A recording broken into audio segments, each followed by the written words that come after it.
लोकसभा में 1 फरवरी को वित्त मंत्री निर्मला सीतारमण लोकसभा में देश का बजट पेश करेंगे और इस बजट से पूरे देश को काफी उम्मीदें हैं। खासतौर से उद्योग और व्यापार क्षेत्र से जुड़े लोगों की बजट की घोषणाओं पर निगाहें हैं। सरकार ने भी बजट पूर्व औद्योगिक संगठनों से सुझाव लिए थे और इन सुझावों के आधार पर सरकार आम बजट पेश करेगी। राजस्थान के प्रमुख औद्योगिक संगठनों की केंद्रीय बजट से उम्मीदों पर यह खास रिपोर्ट देखिए। प्रधानमंत्री नरेंद्र मोदी ने जब पिछली बार जयपुर का दौरा किया था तो उन्होंने कहा था कि विकसित भारत का रास्ता राजस्थान होकर गुजरता है, यानी भारत के आर्थिक विकास में राजस्थान की महत्वपूर्ण भूमिका है, क्योंकि विकसित राजस्थान विकसित भारत का मार्ग प्रशस्त करता है। Federation of Rajasthan trade and industry के संरक्षक और वरिष्ठ उद्योगपति सुरजाराम मील का कहना है कि इस बजट में वित्त मंत्री निर्मला सीतारमण से उम्मीद है कि सबसे ज्यादा युवा शक्ति वाले देश के युवाओं को रोजगार के नए अवसर लेकर आएंगी। सुझाव है कि इसकी पहल सार्वजनिक क्षेत्र यानी सरकारी कंपनियों की ओर से की जानी चाहिए। इसके साथ किसानों को समयबद्ध सब्सिडी मिले तो कृषि और उद्योग सभी को राहत मिलेगी। खेती पे निर्भर राजस्थान बड़ा है, तो इनके लिए जो भी ये स्कीमें ला रहे हैं, जो रियल सेंस में किसानों को, जो लास्ट यूजर है, उन तक वो बेनिफिट पूरा जा नहीं पा रहा है। कोई भी सब्सिडी वगैरह गवर्नमेंट देती है, वो अब देती है, कब मिलती है, कब नहीं मिलती है, तब तक वो किसान के पास इतनी फुर्सत नहीं है कि वो इतना लंबा काम कर सके। दूसरा, किसान को सब्सिडी देकर कोई इंडस्ट्री को डेवलप करते हैं तो वो इंडस्ट्री का डेवलपमेंट भी होता है। किसान और इंडस्ट्री और व्यापारी और ये सभी चीजें जुड़ी हुई है। Rajasthan chamber of commerce and industry के अध्यक्ष डॉक्टर KL जैन का कहना है कि ये बजट युवा, महिला, किसान और गरीब की उन्नति के लिए होगा। इसमें मध्यम वर्ग के लिए भी आयकर की सीमा में छूट, उद्योगों के लिए कॉर्पोरेट टैक्स में कटौती होने की उम्मीद है। बजट में तकनीकी विकास के साथ रिसर्च और डेवलपमेंट को सरकार के सहयोग की घोषणा होने की उम्मीद है। केंद्रीय बजट जो 1 फरवरी को आदरणीय सीतारमण जी पेश करेंगे, मुझे लगता है पहले वाले बजट के अनुरूप ही इसमें गांव, गरीब, युवा, स्त्री और ग्रामीण विकास को समर्पित होगा। निश्चित तौर पर एज ए औद्योगिक संगठन के नाते हम उम्मीद करेंगे कि डायरेक्ट टैक्स में आमूलचूल परिवर्तन होना चाहिए और खास करके छूट की सीमा को बढ़ाया जाना चाहिए।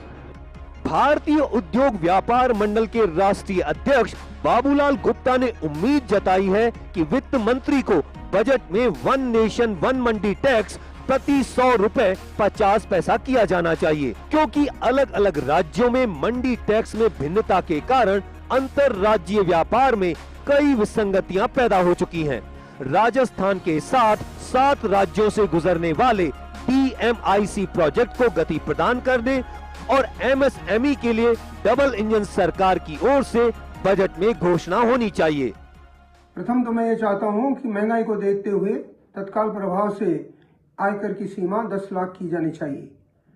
दूसरा, मैं ये चाहता हूँ कि कृषि उपज मंडी की जो फीस है वो पूरे इंडिया में एक बार लगे 18 सैकड़ा।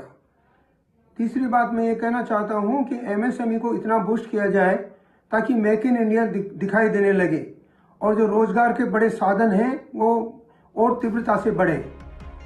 देश की महिला वित्त मंत्री निर्मला सीतारमण से देश की महिला उद्यमियों को कई उम्मीदें हैं। राजस्थान की महिला उद्यमी चाहती हैं कि उद्यमिता के क्षेत्र में महिलाओं की भागीदारी बढ़ाने के लिए इस बजट में विशेष प्रावधान होने चाहिए। WOB यानी वुमन ओन्ड बिजनेस बढ़ाने के लिए महिला उद्यमियों को इंसेंटिव स्कीम, सब्सिडी और कम ब्याज पर लोन जैसी योजनाएं शुरू की जानी चाहिए।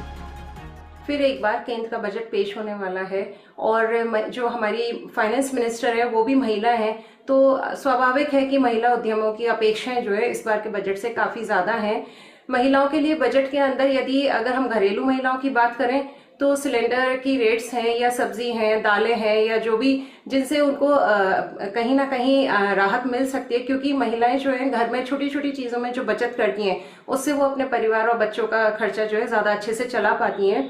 जबकि सरकार की नीतियां काफी अच्छी हैं महिलाओं को लेकर और उन्हें काफी सारी सुविधाएं प्रोवाइड कराई जा रही हैं। पूरे ही देश में करीब 1.5 करोड़ महिलाएं हैं जो किसी न किसी व्यवसाय या उद्योग से जुड़ी हुई हैं, जो कि 2% से भी कम है। तो यही हम उम्मीद करेंगे सारी महिला उद्यमी कि इस बजट के अंदर कुछ ना कुछ ऐसी व्यवस्थाएं आए जिससे काफ़ी प्रोत्साहन मिले जितनी भी महिलाएं हैं स्पेशली उनके लिए, और ये पूर्ण बजट जो है सभी के लिए बहुत ही जो है एक उम्मीद का एक स्रोत बने।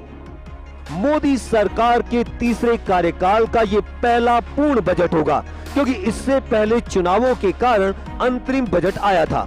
इस बजट में विकसित भारत के साथ अगले 4 साल में भारत को दुनिया की तीसरी सबसे बड़ी अर्थव्यवस्था बनाने का लक्ष्य तय होगा। केंद्रीय वित्त मंत्री निर्मला सीतारमण संसद में जब केंद्र का बजट पेश करेंगी तो राजस्थान के लोगों को काफ़ी उम्मीद है। उम्मीद इस वजह से है कि डबल इंजन की सरकार है, तो ऐसे में राजस्थान को डबल फायदा भी मिलेगा। अब देखना यह है कि केंद्र से बजट से राजस्थान की कितनी उम्मीदें पूरी हो पाती हैं। कैमरा पर्सन राकेश के साथ Ziauddin Khan, first India news, Jaipur.